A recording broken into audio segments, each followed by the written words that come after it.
তো আলহামদুলিল্লাহ প্রথমে স্রষ্টার কাছে ধন্যবাদ যে তিনি বইটা আমাকে লিখতে সাহায্য করেছেন, এবং দ্বিতীয়ত পাতিঘরকে অনেক ধন্যবাদ যে যারা এই পত্রটাকে অনেক সোজা করে দিয়েছেন আমার জন্য।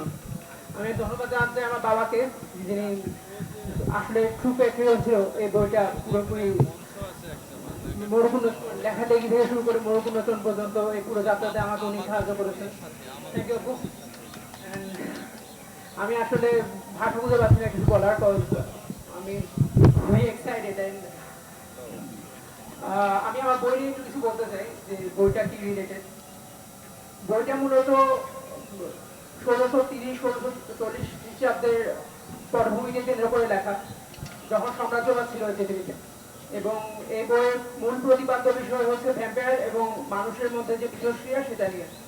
তো ভ্যাম্পায়ারিজম ওয়েস্টে অনেক মানে অনেক পপুলার একটা জনরা, কিন্তু যদি আমরা বাংলা সাহিত্যের দিকে তাকাই বা এদিকে ইস্টার্ন জনরাগুলোর দিকে তাকাই, এখানে তেমন কাজ হয়নি এটা নিয়ে।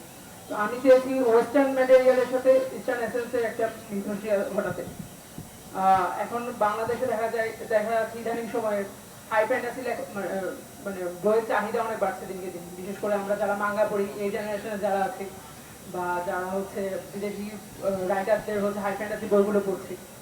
তো আমি আশা করি ইনশাল্লাহ যে যারা এই জনরার পাঠক সমাজ আছে তারা এই বইটা উপভোগ করবে ইনশাল্লাহ। তো thank you for the patience.